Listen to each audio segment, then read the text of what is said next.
I probably wouldn't surprise you by saying the chief priests and Pharisees would never have believed on Jesus no matter what evidence he presented. They really were very much like the Israelites who came out of Egypt.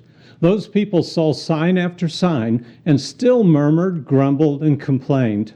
The chief priests and Pharisees were truly so arrogant that they were blind. When they had sent officers to arrest Jesus, those officers were so convinced of who Jesus was that they went back empty-handed. I just imagine they were thinking, surely the rulers don't realize who Jesus is. So their answer when asked, why did you not bring him, was, never did a man speak the way this man speaks. It's in verses 35 through 46 of John 7. More to my initial point would be the next verses. The Pharisees therefore answered them, you have not also been led astray, have you? No one of the rulers or Pharisees has believed in him, has he? Not only was that untrue, remember Nicodemus? But it was incredibly arrogant. They are claiming to be the authority for validating any messianic claims. Well, what happened to God? He's been validating Jesus with miracles from the beginning of his ministry. In fact, Jesus made that very point the next day in chapter 8 and verse 18. The Father who sent me bears witness of me.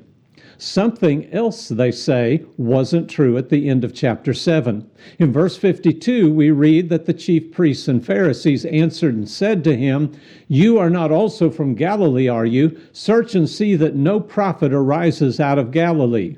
Well, that's a lie on two counts. First, Jesus was from Bethlehem, not from Galilee, as we've noted earlier in this context 2 weeks ago. So it's a misrepresentation of Jesus' birthplace. And then there was a prophet who did come out of Galilee. His name was Jonah, and he was from Gath-hepher. You can find that in 2 Kings 14:25. That was in the tribal territory of Zebulun, in other words, Galilee. In fact, it was about 5 miles further from Jerusalem than Nazareth, where Jesus grew up. All of this gives us a simple glimpse at how destructive arrogance is. Truly, pride goes before destruction, as the wise man said in Proverbs 16:18. And here we can get a good idea of how that can actually play out. Arrogance blinds the heart to the greater work of God around us.